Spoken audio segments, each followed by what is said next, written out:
Black Ops 3 released November 5th, 2015. I was 12 when this game came out, and there was so much controversy around it. At this time in my life, I only owned a PlayStation 3, and had recently, in the past year, gotten into Call of Duty. I had mixed opinions on the game's release, as it was another futuristic game like 2014's Advanced Warfare.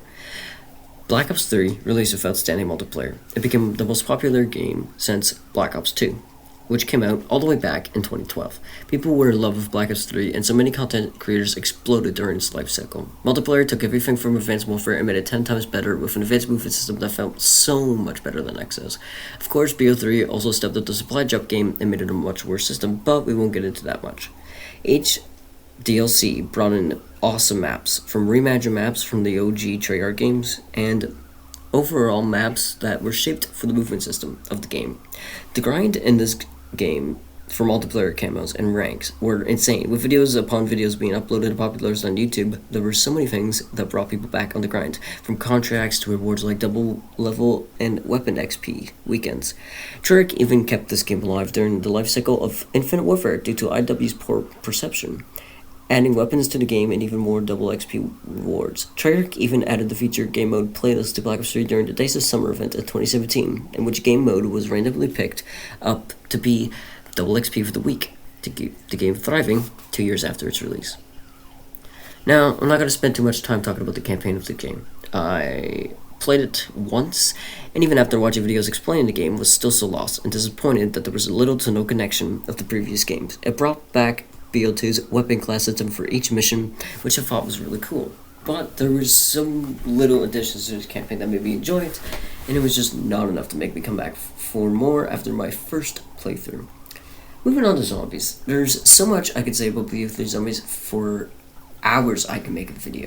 Shadows of Evil was the default BO3 zombies map, unless you owned certain editions, and then you got the Giant as well, and it was an incredible map. The zombies community also exploded with content creation, and it just kept thriving. From Easter egg hunts and race to be the first in the world to beat the Easter eggs in each map, to the hard rounds with the new Gobblegum system, which also was a major game changer. YouTubers could upload videos of Gobblegum openings, and they blew up.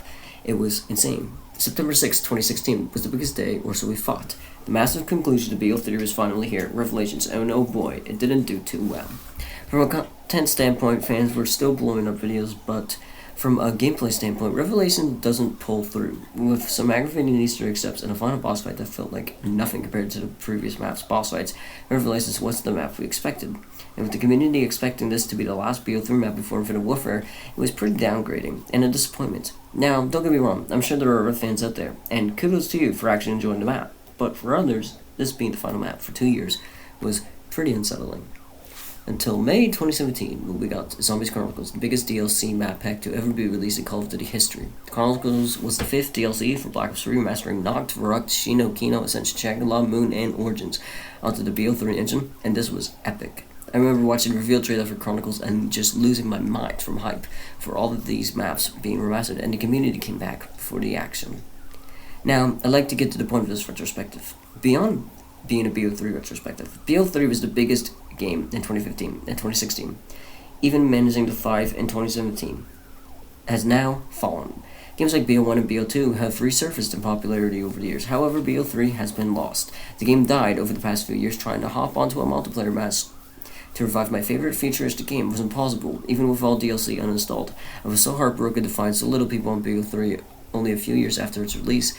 This game is 7 years old and has plummeted from what it once was, and it's just so sad to see this game have died so quickly. And this is it, my farewell to Black Ops 3's online gameplay. I had a good run, but all things must come to an end.